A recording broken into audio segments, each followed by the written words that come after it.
Where is BLM, by the way? Can you let me know? Let me open. When you see him, you tell me. Okay, they took that bag and ran. Where's old girl in Patrice Colors? They took that bag and went on vacation. She in your neck of the woods in her what do you call that? Her duplex gated community. Yeah, gated community. Yeah. Hey, listen, they took that bag. They got that bag and ran. Yo, that's the hustle. That is the hustle.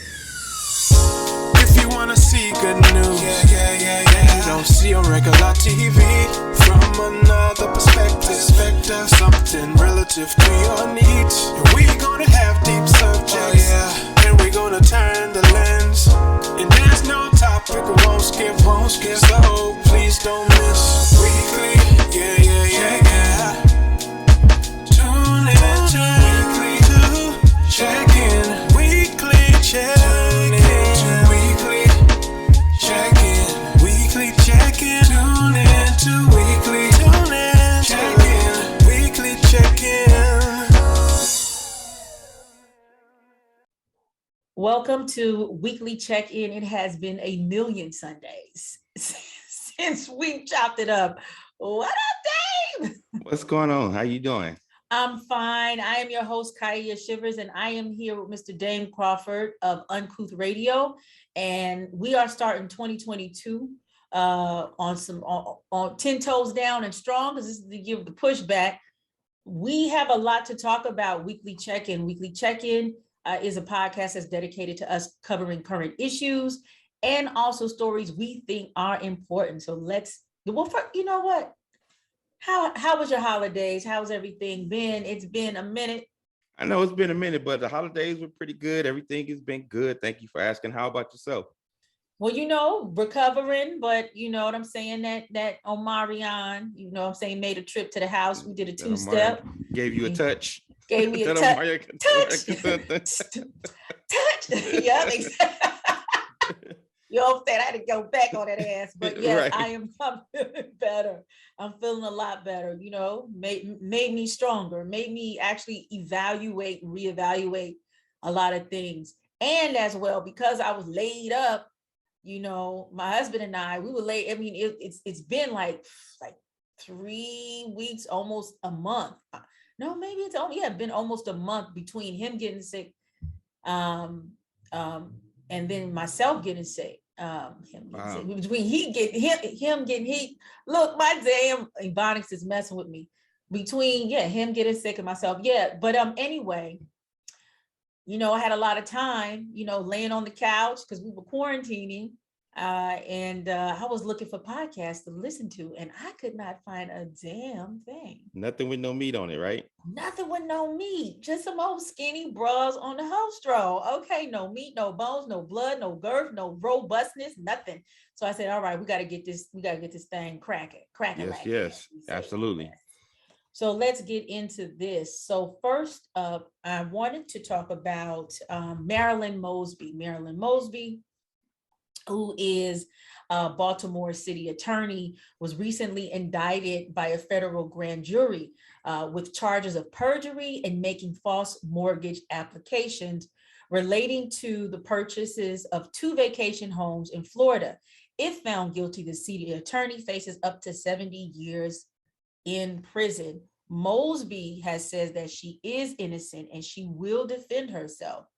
And what we know about Mosby is that she was the center of the Freddie Gray case in 2015. Freddie Gray, a Baltimore resident, while in police custody, died, I think, while in the van or the vehicle, which caused multiple demonstrations. Baltimore burned. Right. And Mosby actually was supported or was behind the officers being charged. So first, let's talk about these charges. What's going on? What's your thoughts on those? This feels very witch hunty. Feels very petty to put this much because they've been investigating for 2.5 years. Mm-hmm. So it's very interesting that to investigate for 2.5 years, and what they come up with is perjury, but perjury in the form of shuffling some papers, and basically what they all do in regards to making tax shelters for themselves, in regards to moving money around to buy real estate. Like what she's done even if she's guilty, what she's done is not something that is not done on the regular by the big wigs in regards to buying property. Like the big thing they're talking about is like she illegally pulled money from her 401k based on basically used a COVID loophole to pull out money from her 401k to use as a down payment on one of those Florida vacation homes. But like I said, reading through it, and I'm like, I feel like this is the best thing that they could get on her, and she pissed the wrong people off, and they've been trying to get her ever since she was behind the officers getting charged for Freddie Gray. Right. I mean, here is a woman. I do agree. And prior to this, I want to say last year I was listening to a Roland Martin podcast, and there was this whole conversation about several progressive city attorneys or attorneys, women, Black women, female city attorneys, who had to kind of create this sisterhood because they were being targeted by law enforcement and the establishment for, trying to hold agencies accountable or do their job, right? And Mosby was one of them. And so because she still is in office and she's like, I'm not going anywhere anytime soon, she's not being bullied out. That's another. She's not being bullied out. Yeah. So I do agree. I'm glad you used that term. It is definitely a witch hunt, right? On Black women, Black progressive people. She did a press conference hours after the indictments publicly came out, and she said things such as, when the investigation started, she actually offered, she cooperated. She said, I will provide you with all the information explaining these questions. And the investigators did not take the documentation or the information, which I think is really very interesting. We'll know more about what happens in this case. But what I've been seeing a lot lately is people who are working towards progress get these trumped up charges. They become kind of like their character gets assassinated, or they then have this stain or tarnish on their reputation. Then the charges go away, but the media doesn't cover it, right? Exactly. It just becomes that that scandal that behind her. So we will definitely see about that. And it's also a very similar tactic also what happens in Congress. Because if you look at a lot of, Sharice talked about this, how a lot of congressional Black caucus members, get investigated and so on and so forth. But this is a tactic in order to silence or manipulate or destroy or do. But we'll see how that goes. But I do, hope that she is exonerated and she continues to do her job. And she says she's not stepping down. She's going to continue to serve the city of Baltimore. Right. And I agree. I hope that she's able to, come out of this as well. And like you said, this is the tactic that they use. And I hate to say this, but even going back to Hillary Clinton, remember, this is the exact same thing they did right before the election. They dropped the emails thing. And then when they said there was nothing to it, that part of it was quiet as a mouse. When they reported that was much more quiet than we're going to go through her emails because of Benghazi, right? And so we've seen this with her. We've seen it with Al Franken. When they wanted to get him out of there, they brought the lady up who said he was sexually inappropriate with her, and then they got the Democrats to boost him out. And it's like straight out the Republican playbook, and it continues. And this one, like the Republican playbook is smart to use the Department of Justice to do dirty work for them, in regards to these kind of charges. But like I said, reading through the charges, I really thought, like, because they said she could face up to 7 years in jail, like I thought it was something really, really serious. And when I read it, I'm like, oh, wow, like this is what they're trying to get her on. And it shows they couldn't get her on anything else. Right. Like this is very lightweight. She checked the wrong box on an application, so they say. Yeah. I think also, I think Republicans use that as a tactic, but also, as we talked about before, we're heavily critical about the Democratic Party. If you are not in the Democratic establishment, you also, become, meat. In regards, and that's why I mentioned the Al Franken thing, because his own party was the ones who pressured him. It wasn't the Republicans who pressured Al Franken to step down. It was the Democrats, because he was too progressive and too loud. you know, especially going against Nancy Pelosi and Chuck Schumer, because he was way too progressive. So they had to get him up out of there. Right. So I think that's very important. It's like, if you do not fall in line, you know, this is very mafioso type of stuff. So I'm really interested to know Mosby's relationship with the larger Democratic Party, and what that looks like in terms of, you know, these politics. As well, what a lot of people might not know is, in Baltimore, there's a lot of gentrification going on. Yeah. It's a port city. Port cities make a lot of money. They bring in a lot of money. As we know, during the pandemic, port cities were one of the things to watch because of the gridlock at the ports. Yep. So it's really going to be very interesting, you know, what this land grab or this transfer of money and power and so on and so forth, what that is going to look like, you know, as Baltimore changes and shifts. Thank you so much for tuning in to Arc Republic. If you like what you see and you like what you hear, you can actually keep this mothership going. How? You can make a tax-deductible donation in several ways. One, Cash App us at Arc Republic Media. And you can also go on our website, arcrepublic.com/donate. As well, you can also donate to our fiscal sponsor and our sister organization at Black Farmers Index, that is Cash App, or also go onto their website, blackfarmersindex.com. We are two Black women-owned media organizations who share our profits so folk can thrive.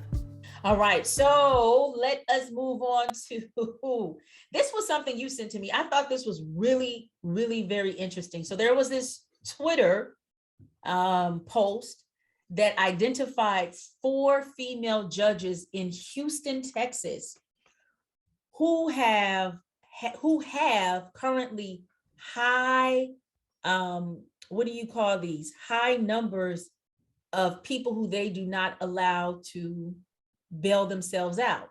Right.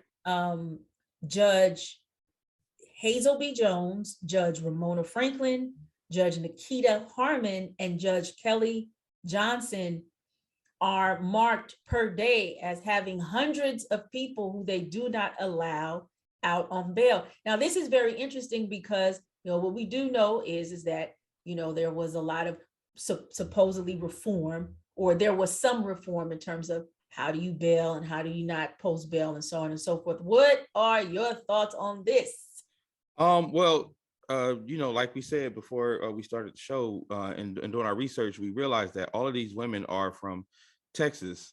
All of these judges are from Texas. So I don't feel like it's a coincidence that all of these 4 judges from Texas are kind of running the same game in regards to high bail, poor folks in jail. According to this Twitter feed, there's 6,043 people locked in Harris County.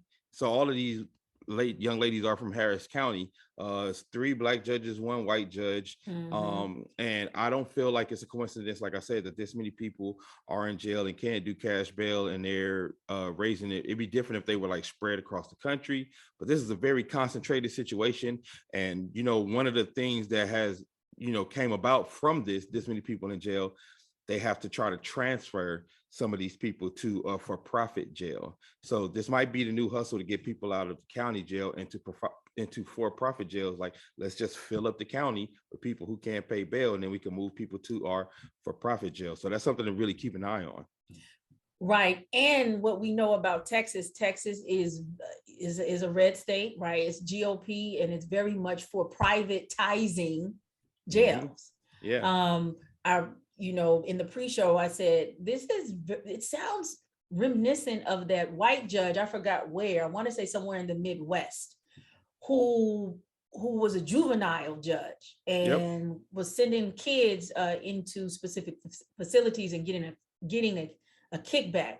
Yep. When you have a judge such as Judge Ramona Franklin, who is refusing bail to 500 people per day, this sounds like it sounds like a cash cow. One of the questions I raised when we were in the pandemic hard was, if they are releasing all of these inmates out of jail as a result of COVID, then I'm how are they going to quote unquote fill these jails back up? Now, theoretically, you shouldn't if you're in like a progressive society. But as we know, is that mass incarceration is mass mad money for some folks. Yeah.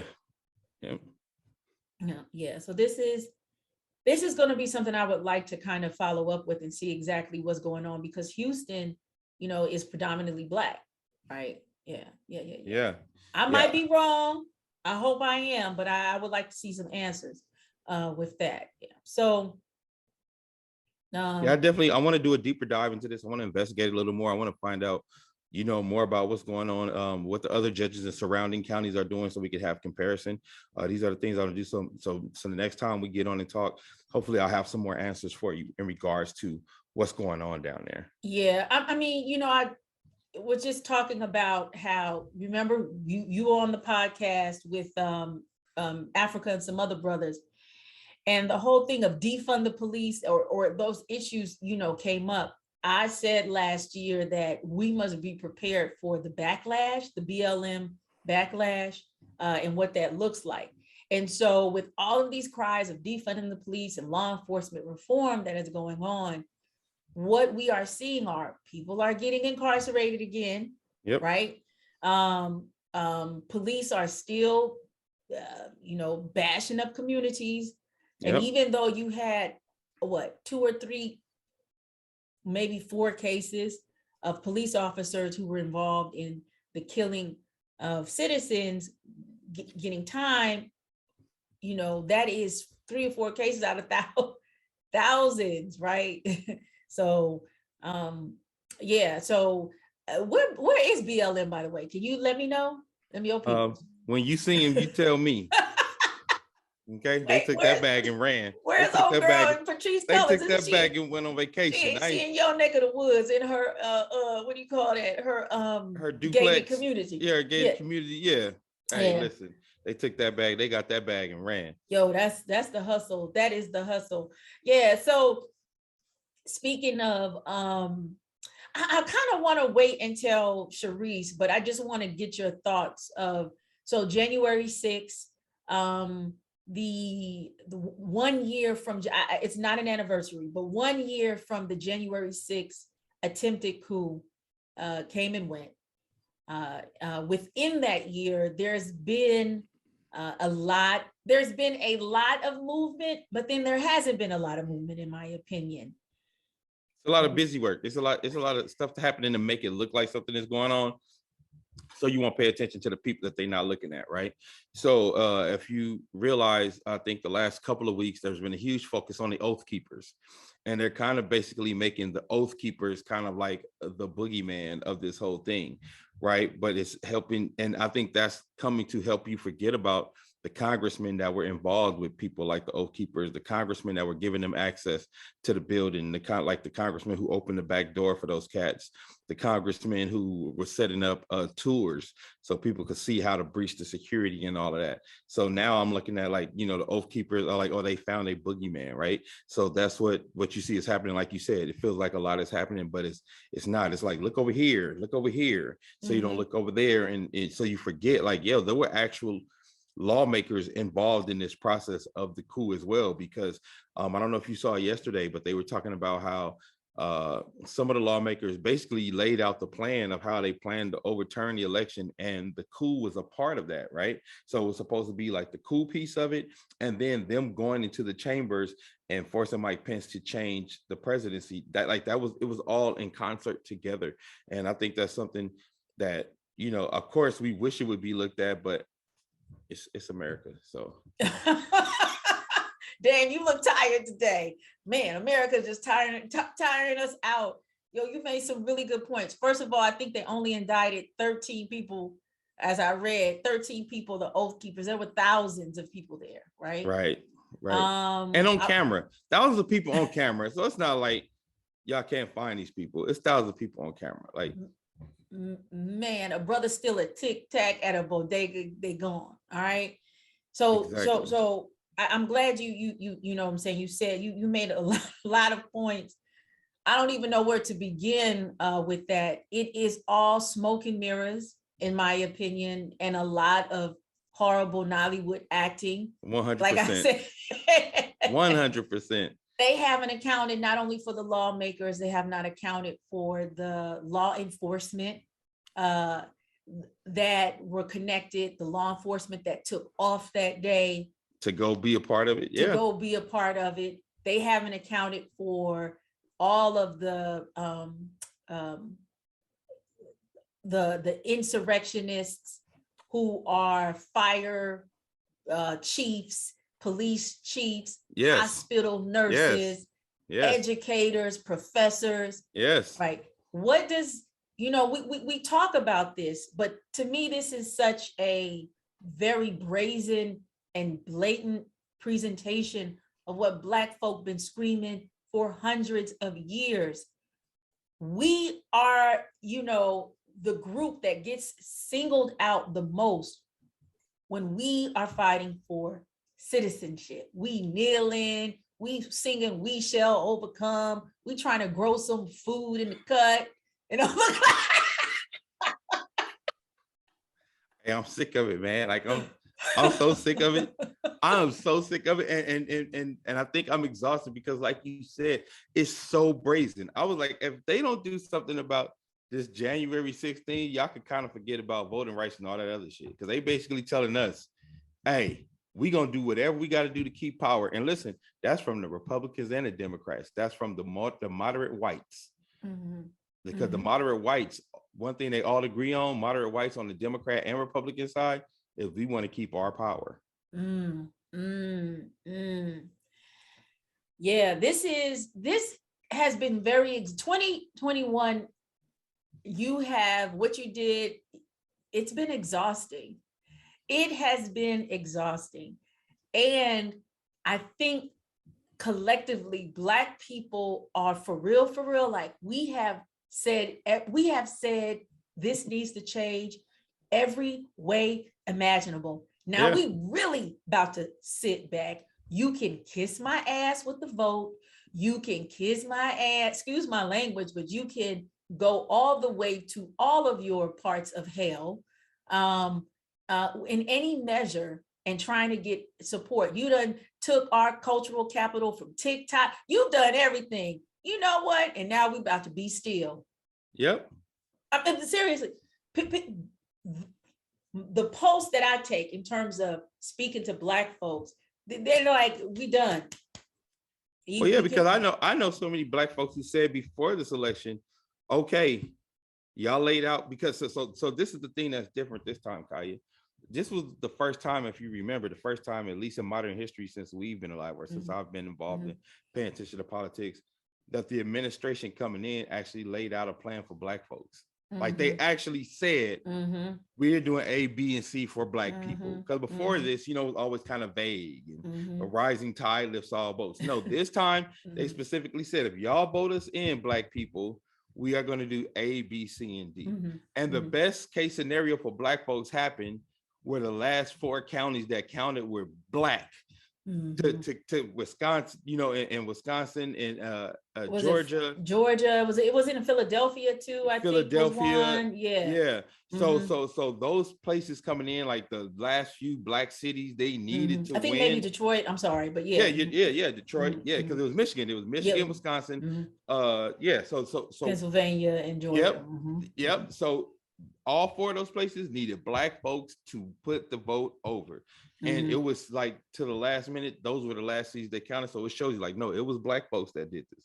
Nobody else. It was literally Black folks. And the first thing that happens when Black folks get in, and I don't care what people say about that bill and how like that bill didn't have any teeth, the optics of it was so terrible to me. All this Black Lives Matter stuff is going on. The first thing y'all do is pass an Asian hate crime bill. That was strike one. That was strike one. And then, every Black people was trying to give y'all the benefit of the doubt. Like, y'all dealing with COVID? Cool. We're going to let y'all deal with COVID.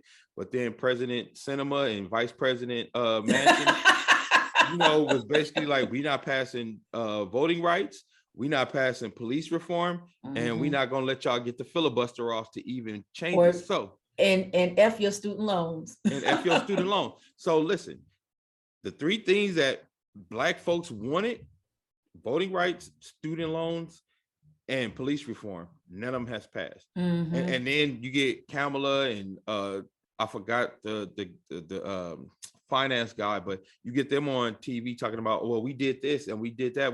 I don't care about none of that. Because these are the three things y'all ran on. These are y'all these were your three tempo you know what I'm saying?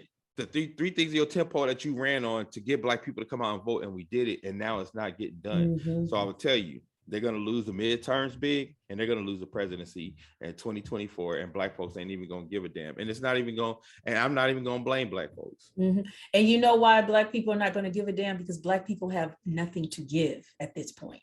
No, we don't. You know what I'm saying? If you know, and we also feel like we've lived through Republican presidents, so at this point we don't give a shit. Yeah, and I mean, and in all honesty, I mean, you have variance raging in communities. You have parents trying to figure out what they're going to do in this on again, off again, going to school, quarantine.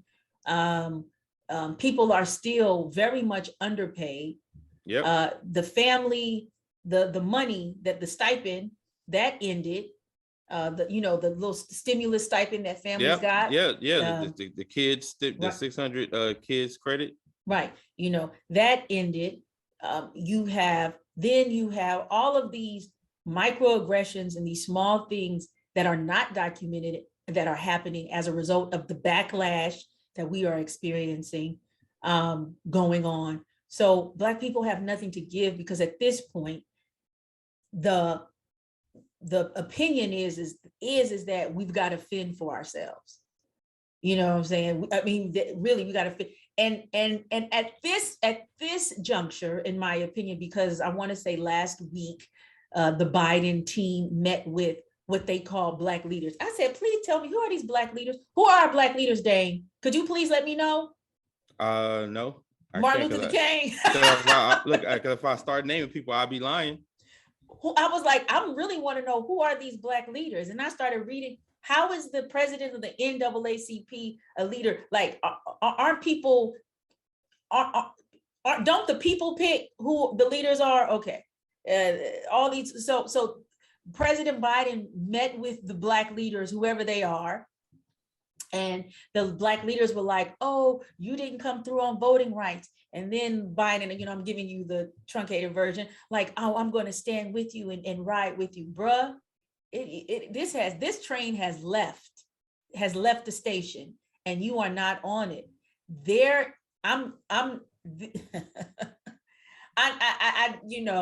a lot. Maybe if Sharice was here, she would be the voice of reason. But right now, I'm fit to be tied, as the old folks say. I'm about to go grow me some tomatoes and some basil and call it a day. But that's where we at. It's basically like, I think a lot of Black folks are on some like, look, we just got to try to do what we can do to fix ourselves, because the government ain't going to do it, because we tried to do it the government's way. Because the big sale was, if you give us the presidency and you give us Congress, you give us Warnock, and I forgot who the other one was. Oh, I forgot him. He was the Jewish guy. If you give him that, we're going to be able to get everything passed. We're going to get you. And they got him. And now you got President Manchin and Vice President Sinema, who like, nope, ain't none of that happening. Ain't none of that going down. So, of course, and people keep trying to blame the Republicans. Like, no, the Republicans are doing what the Republicans are expected to do. So how are you going to try to blame them? No, these are the Democrats are in charge of Congress and the presidency and the House. You have all three branches and can't get anything passed. Just shows how powerless you guys really are, and shows how spineless you are as a party. And to your point, when you were talking about, not only do you not get anything passed, but what you do pass becomes such a slap in the face, with people who have been on the ground grinding, or it prevents as this very divisive gesture, or even like when the administration was talking about awarding those families who were separated at the border, hundreds of thousands up to $1 million, when Black people have been talking about reparations.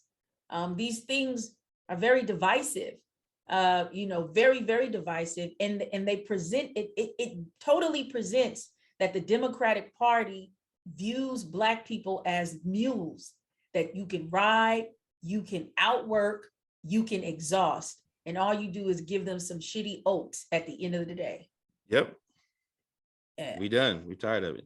Yeah. this is what I look. I didn't know it was going to be this heavy, our talk, but let's give a little bit of more time to the Voting Rights Act and what is it looking like? Well, it looks bad because Sinema just got up and did a press conference, basically said, "I ain't doing none of that shit." Manchin said, "I'm not doing voting," and on top of that, they're not giving the Black folks what they're not even giving the white people what they want. Because of the 3 tempos, and they also not giving them the Build Back Better shit. There you go. Everything is gridlock. Like Bob Marley says, when it rains, it does not rain on one man's house, which is what Black people have been saying. You cannot do what you do and not think that it is going to leak into all facets of society and communities. Yeah. Businesses are taking a hit. Like, it's like, okay, you give businesses money, but if you have no people to sell to, what's going to happen?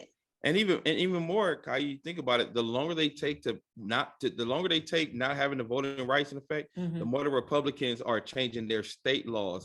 Yeah, the Republicans have been shifting and changing.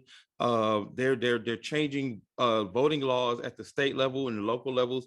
They're gerrymandering. So even if the longer it takes for voting laws pass, it won't matter because they will still have the different lines drawn in the different Republican states. And they're basically setting it up to where Republicans are going to be over the elections, no matter who's in charge, the way they're writing the laws, right? So the longer voting right takes to pass, the worse it's going to get, and the less power the Voting Rights Act is going to have because they already changed so many things at the local level. It's trash. It's trash, and it is everything, in my opinion, what Derek Bell predicted so many years ago, who was one of the leading civil rights attorneys. And I've said this before.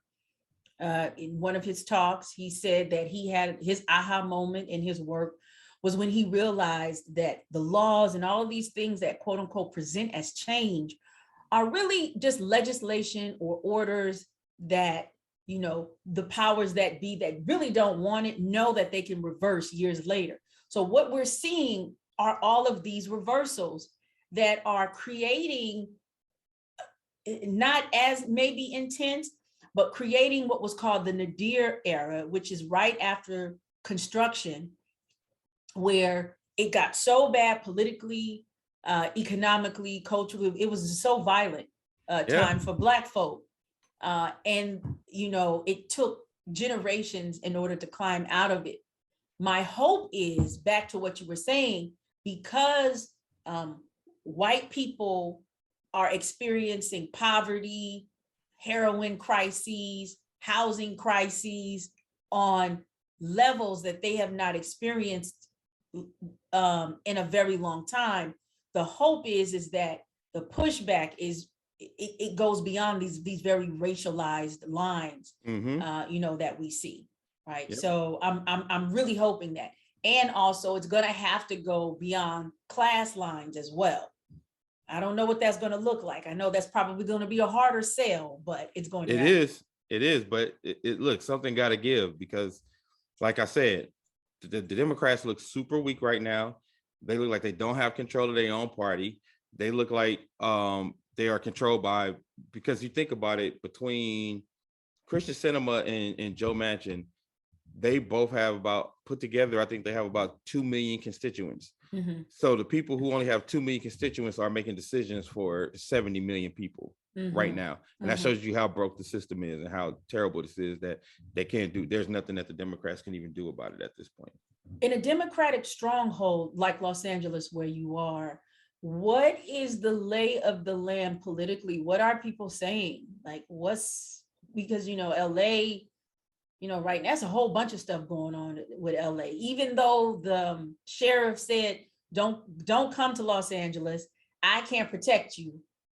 From what I hear, the word on the streets, because I do, is that, there's a serious gang war that's going on. There's a very violent still gentrification movement that's pushing out more and more, Black people from around those arenas, those sports arenas. So what's going on?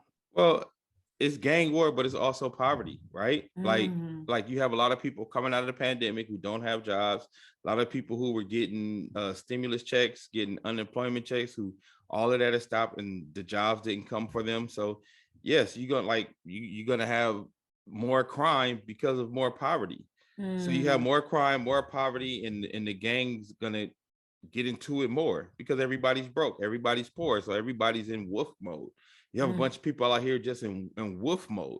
You know what I mean? So I think that's really the crux of what's really going on out here. The Hunger Games. Yeah. The Hunger Games equals to hunting season. Yeah. Wow. Yeah. Wow. We have some dire times ahead, but I think like now there's a lot of clarity. I think people need it, and people have when we're talking about this. Let's go more into the economy. Which we were talking about. Now what we're seeing growing levels of poverty. We're seeing, I don't even know if you want to call it a gap. It's like a whole sea between the haves and the have-nots. Yep. There is no middle class, in my opinion. I agree. There is no middle class. I agree. And the people who say they occupy that position of the middle class don't want to publicly say it, but they're a check or two away from being homeless. Yeah. Yes. Because of the toll that the pandemic has. Like when you're particularly, people talk about this, but I don't think they talk about this enough in Black families. Let's just say you're in a family. I'm from a big family. It's a family of 6. I know you're from a big family. Let's just say you made it. Right? When the pandemic hits, you and I have a close-knit family, and and we were raised, you make sure everybody's good. It's good. Yep. So people are asking you for money, staying at your house, going into your pantry. Like this is a norm. So those people who might have presented as being okay then become the bank that the bank is not to regular Black folks. So you have a lot of people kind of like, what is it that I'm going to do? Yeah. But in the economy, give me your thoughts on what is it looking like? What do you think that we need to do, or what are people saying that need to be done? I mean, basically, nothing's going to change with the economy until COVID gets under control. Because there's a domino effect that happens every time that there's a surge, right? And because of the Delta surge, we now have some studies and some numbers that's kind of going to show what's going to happen with this Omicron surge, right? So just for example, before Omicron, we were projected to have 5% growth GDP in the economy. Since Omicron hit, that's dropped to 2%. 2% growth. And if Build Back Better doesn't pass, it may even be lower than 2%. And then because now that you have that, then this is where the domino effect comes in, right? They're going to shut schools down again. What does that mean? When schools shut down again, they're going to be less access to workers because parents have to stay home. So that you're not only taking the kids out of the school, you're taking parents out of the workforce, because one of the parents somebody have to stay home with the kids. And after you take the parents out of the workforce, retail gets hit. And we've already seen that spending on credit cards has decreased a whole bunch. So that shows you that people aren't spending money the same way. Retail has been hit hard, not only because of the variants, but also because of what we spoke about in the last podcast with goods being stuck at the border. And I don't know if you saw this, but there has been like old school robberies of the trains of I just Amazon, saw that today. Amazon trains getting robbed like the old stagecoaches. So there's this all on the east side of LA. It was all these discarded boxes. Yes. So there's all these domino effects that's coming down, and and even you saw like I want to say it was like JP Morgan, like you saw them selling stocks off to try to foreshadow what's going to happen with the GDP coming up. I think until this Omicron is under control, and you notice they haven't been talking about another shutdown because the economy wouldn't be able to withstand another shutdown. They're not going to shut down. Somebody asked me, I'm a professor. They said, oh, is your school, is it going to be in person? I said, yeah, it's going to be in person. They can't take another financial hit. And the troubling part is that at the end of the day, everything is coming down to money, right? Capitalism. You know what I'm saying? Exactly, right? Capitalism. So they're not going to shut down. They cannot afford to shut down, right? So they say, of course, whatever. That's always arguable. But you're right. They're not. What I will not be surprised in them saying is that what was said in the beginning of COVID, it's a flu. Yeah. And you remember that? It's a flu. Well, I think that's what Omicron is becoming, because I think that's why it's running rampant through so many people. I think Omicron is the version that somebody gets after a vaccinated person passes it to them. Right. I think that's what's happening. So I think that's why a lot of people are having like lesser symptoms, like it's still making you sick, but not like ventilator sick. You know what I mean? And so I think we get into the iteration where it's kind of gonna become the flu. I think we're right. And then they're gonna say, and we're gonna have to deal with it. That is what we're gonna have to deal with it, and we're gonna have to create processes that do not tax the workforce or all of the other institutions in the country. This is why, in my opinion, why there's these concessions. They don't like to publicly say it, but there are these concessions about, who gets to work if they have vaccinations and who doesn't get to. All that stuff is going to be, it's really interesting, right? How capitalism, plays such a very interesting role in determining at the end of the day how things are going to go. Well, you know who I've watched this whole time? Like, I know this is going to sound crazy, but follow me. You know who I've watched in regards to COVID the whole time as like a precursor to what was going to happen to the rest of the world? The NBA. Interesting. All right, I'm following you. How okay. So when the NBA did the bubble, and they had 0 positive tests because of the way they did the bubble, we were shut down. Then when they started to open back up a little, the world started to open back up a little. That's when you could have 25 people in the place, and they had low cases. I think for the whole first season they were back, they would have like, and I have a Twitter notification that shows me, like, they would say like this month 2 out of 500 players have had COVID. And when it was like that in the NBA, it's kind of on par with what was happening. Like, our numbers were going down in California. This season, they were like 8 players tested positive, 2 coaches, and 3. and I'm like, oh, a surge is coming, right? And that's who I've been kind of, because they have been very meticulous and very careful about their testing, about their protocols, their social distance. Like, they've been very meticulous about how they've been doing it. So I'm like, they, to me, have been the best case scenario what America can be in regards to if everybody was doing what they were supposed to do. So if everybody was doing what they're supposed to do and they're still getting like 10, 12 people going into COVID protocols, I'm like, we about to be in trouble on this side. So that's why I've been following the NBA since the bubble. That's really, that's an interesting perspective, but I think that's honestly a really great lens to look at it. I mean, because the sports industry is the highest industry in terms of entertainment, right? So and they're not giving up that money on sports. Exactly. They're gonna figure. I'm gonna go back to the $40 million slave book, but there's so much parallel of slave markets and sports industries if you look at them too as well. I mean, that's just I might sound like conspiratorial, but it's very no, true. I don't think so, because like you said, remember, I don't know if you remember, but one of the first places to open up were basketball and football arenas. Oh, I didn't know that. Okay. Yeah, that was one of the first places to start opening back up and inviting people back.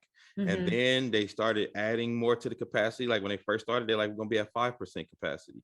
Now we're gonna go to 20% capacity. And I think they made it up to around 50-60% before they had to like start taking it back down. And then when they start taking it down, say, okay, we're gonna keep the capacity around 10%, but you have to have a vaccination card or a recent COVID test, right? And again, once I saw that the outbreak was hitting the NBA like crazy like this, even though they had people and all these protocols to make sure that they didn't get it, I was like, okay, it's about to get bad out here on the streets for us. And like you said, they are one of the biggest when it comes to the money industry. So you also got to watch what they do in regards to that, right? Because so many other entertainment places going to follow in regards to like clubs and you know what I mean? And people who do concerts and all that, they're going to follow what the sports folks do.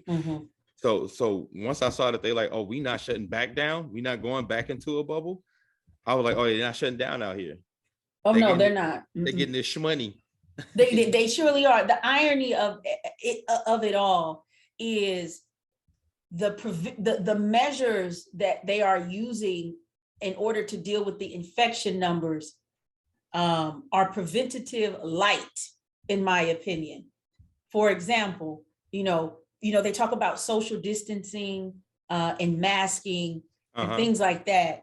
But I remember, because I was in Italy for almost 2 years. Coming back in July, there was a huge acclimation that I had to do specifically with food. So I've had to stay away from eating dairy and dairy and bread. I ate it like a pig in Italy because over here the dairy and the bread is such trash that I develop allergies. I'm sneezing, I'm coughing, my eyes, whatever, blah, blah, blah, blah, blah. So why I say it's like preventative light. If you just deal with something as simple as just good food, maybe that could even help, or just creating healthier conditions, which is why I think that there's the Great Resignation. That's part of the Great Resignation is that in the United States, there's so much unhealthy living, but you have this unhealthy living, but it's promoted in this system that's talking about money, money, money. You need this. It's like, okay, do you really want me to live? Right? You really want me to live? Like getting a jab, washing my hands, putting a mask on is just part of a system of America getting sick for a very, very long time. Well, yeah, and they just want you to live so you can be a worker. That's the thing. I think people don't understand, because if you're going to talk about capitalism, you got to talk about capitalism all the way through. That's right. So yes, they need workers. So yeah, they want us to live because they can't stay rich and do what they do and stay up in their glass castles if they don't have workers. So yes, they do want people back at work. They do want people not sick because it doesn't behoove them to have dead employees. And FYI, this is a side note. I just was looking at the information with the administration trying to deal with the inflation that's going on, specifically in food prices. My head almost rolled. I went to the store and one California navel orange, because I'm over here on the East Coast, one cost $1.50. Yeah. One. It's crazy. Somebody bought 3 things of oxtails was $80. My goodness. So this is a perfect kind of segue, because the Biden administration said how they're going to deal with inflation is now what they're going to do is tackle the large meat packing companies and the supply chain system and provide more access and transparency to smaller ranchers and farmers and dairy farmers. So I think that's really kind of interesting, that they're doing it. We'll see how that goes. But a lot of people don't know suicide rates during the pandemic, actually from the Trump trade wars in 2018 with China till today, suicide rates for farmers is off the charts. A lot of people do not know that. Our food industry is broken. Word on the curve is that now they're going to push for more like localized, but this is part of the localized smaller farm. So love up on a farmer, find some farmers.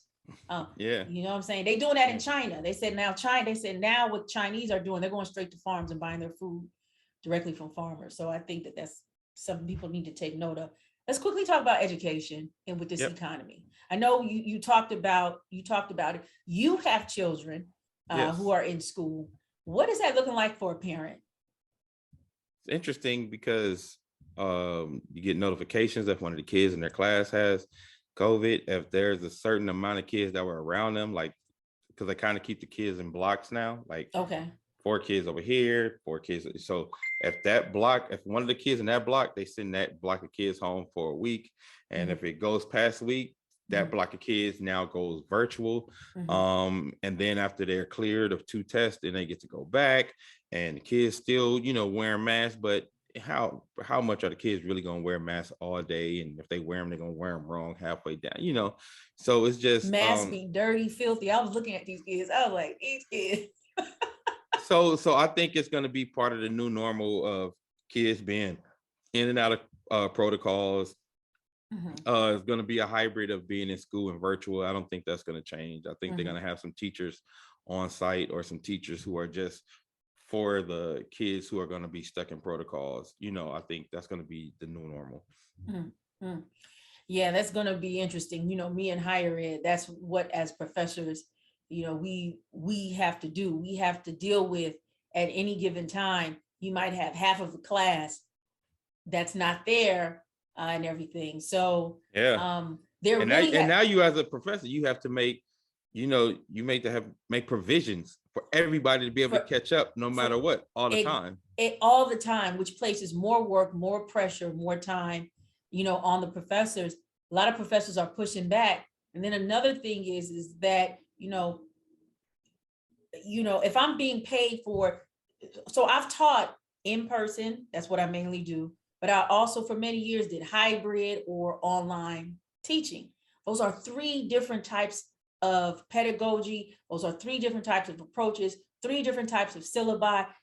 They're so drastically different. They are asking professors to be 3 in 1. There's no way that can happen. Just absolutely not. In fact, you don't get paid enough, but there's no way it's going to, So, I was having a conversation with somebody who works in government and said that in government, health communication, like this has been, that vid has been pretty much the great American fuck up, excuse my language, in terms of how you're communicating. Like one day it's this, another day is that, another day is this. Where do we go here? Right. So, like, so there's going to be a lot of what I don't know if people understand this coming through. It's so much chaos and uncertainty that, it just exudes in, how these things are being communicated. And to me, at this point, it's not a good look. You got one white man who becomes the voice of all reason and talking about this. I ain't sorry. I'm just not feeling that. and it's kind of like a mafioso type of like jerk too. You know what I mean?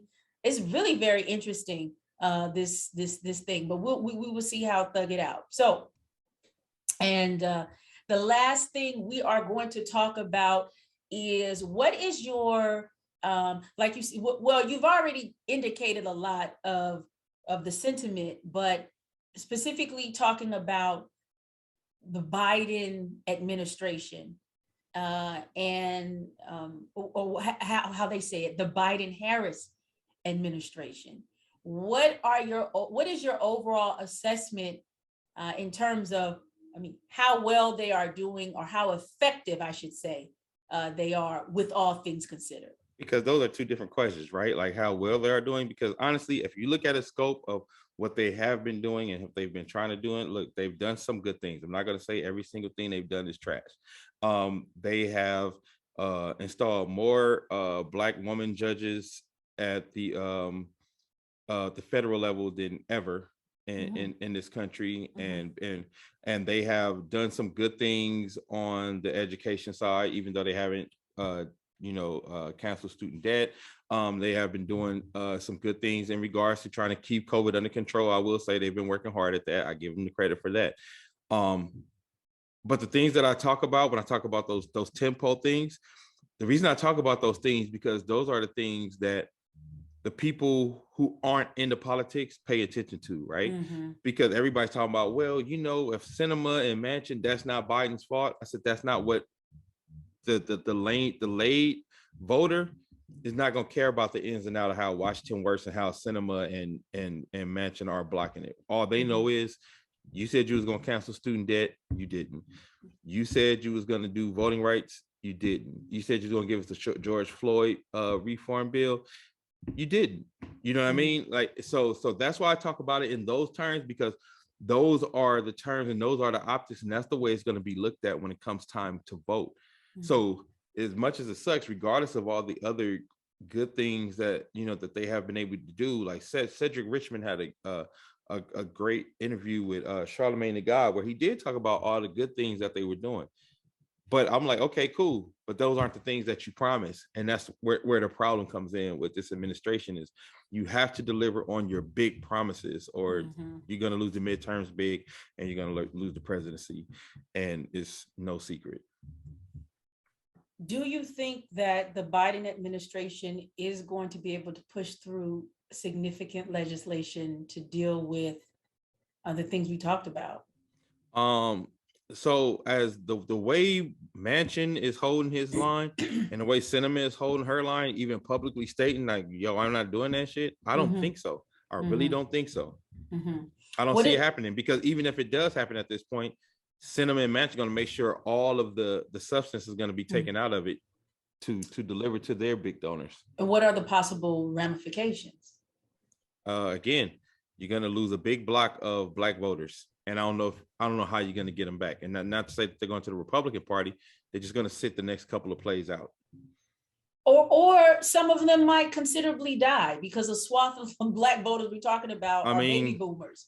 That too. You know what I mean? And they are the ones who are taking a lot of hits with this pandemic. Well, I think the biggest problem that the Biden administration is having right now is they seem to be fighting and pushing against all the progressives. And I think, like you said, in regards to the baby boomers, post baby boomers, you have a lot more progressive Democrats than you do moderates, but the moderates are still running the party. So I think with that, again, it's going to cause another splinter, because there's basically a civil war going on right now inside the party between the progressives and I'm not just going to say moderates, the progressives and the establishment Democrats, like the Nancy Pelosi's, the Chuck Schumers, you know, like those people are fighting with the AOCs who are really, really progressive. They don't want to be that progressive. And it goes back again to what I was telling you, what I was saying is like, yo, at some point, a lot of the white moderates still want to keep that white power in play. Well, yeah, I mean, but even I was reading this thing, is back on the farm thing. There's a Politico article that talked about the House Agriculture Committee, which is headed by David Scott, Black brother out of Georgia, who's 76. Right. And I forgot how many legislators are on there, but it's on the committee. But quite a few Democrats have expressed their concern that they feel that it cannot mentally or physically head this committee anymore, but the establishment Democrat, and I'm pretty sure these are not all progressives, right? I don't think all the progressives jumped on agriculture, okay? Right, I mean, even though, whatever, you know, you have assignments, but, you know, have said, look, this dude, he's almost 80 years old and he's now fumbling and babbling at the committee meetings. Like, somebody needs to step in, you know what I mean? And they just letting these people like preside. It's so much on the table. So I even think it's going to be even more progressives who are like, this establishment ish is a problem. It's a problem, right? And it's the thing is that the universe, if you don't change it, eventually it will change itself. It just cannot maintain and sustain. Yeah. So I know this was kind of like a sober, this was a sober weekly check-in. I know. Sorry, guys. Nah, sorry, y'all, but it was needed. You know what I'm saying? But, you know, have fun. I've been laughing all day at these, you know, IG posts on Omarion and just people making light of the situation. But we will push forward. That's what we do. That's how we survive, right? Word. Last thoughts are yours, Dame. I just want to tell everybody, you know, just keep an eye on Joe Manchin and Sinema, and also mask up and try to protect yourself as much as you can from Omarion, because he out here touching people. The Omarosa variant, she don't play. That's what I like to call it. The Omarosa variant. She don't play. It more probably is an Omarosa than an Omarion. Yeah, it is, right? Like the Omarosa variants out here touching people. But I also want to tell you, local elections matter. So damn the president, start getting more into these local elections and start running your own candidates so you guys can have more control. I so am glad that you said that, because everything is going back to the local.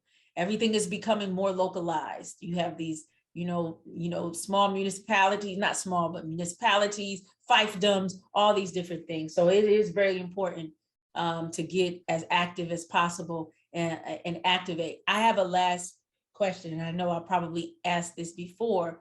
What are the chances of another party emerging or a fracture in the Democratic Party emerging? I think that's very, very likely, because again, you're gonna have the progressives and the moderates are fighting a civil war right now. Mm-hmm. And at some point, if they keep fighting the progressives too much, because the progressives are really progressive, I think the progressives will be willing to step away from the party and will be willing to forge their own, like Bernie Sanders. Like I think Bernie, AOC and the squad or whatever, and a lot of people that are more at the local level, like Mike Brown's mom, like all those, I think those people will be willing to get money behind them, and they are smart. That's the other thing. They are smart. AOC really knows how to play the game. Much as people hate her, she knows how to play this political game. She knows how to raise money. Mm-hmm. The fact that they know how to raise money and get their own donors, and they don't take money from big tech, they don't take money from big tobacco and big gas and all that. They have found other ways to be able to stay relevant without the larger DNC.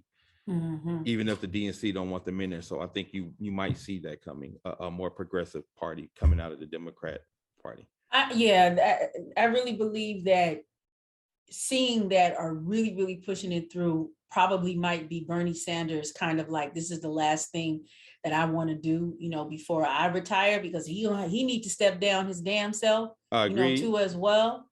Yeah. I definitely see how this plays out, because I would say in general, the political landscape in the United States is extremely toxic, and people are tired. And so very, very exhausted. Tired, yeah. Right. And hold up for a minute. We ain't see any. We really didn't say anything about our girl Kamala. I asked him where she is. What can we say? They behind her. They are they trying to treat her like an Aunt Jemima, like putting her in the pantry or something like that, and only bringing her out to show the company that she still is alive? Yes. Oh Lord. Yes. That's exactly what's happening. Man. Yeah, we're gonna have to do an update finding Kamala. Where on earth is Kamala San Diego? Yeah, exactly. Oh my gosh. Well, look, I'm glad it's a sad laugh, but it's a laugh nonetheless. Thank you for ending this on, some good vibration. But this is just the beginning. We gotta just, like I said, 2022 is the year of pushing through. You gotta keep on trucking. We got to keep on trucking. We do. I'll be seeing you very shortly. Thank you so much, Dame Crawfod. If you want to check him out more, you can go on, listen to Uncouth Radio. It is on Apple, right? Yep. Apple, Facebook, Spotify, everywhere you find your podcast. Everywhere you find it, and you do not find our Republic, we need to do our due diligence and get on there. But thank you so much, brother. I'll be talking to you very shortly. All right. You wanna see good news, you don't see on regular TV. From another perspective, something relative to your needs. And we gonna have deep subjects.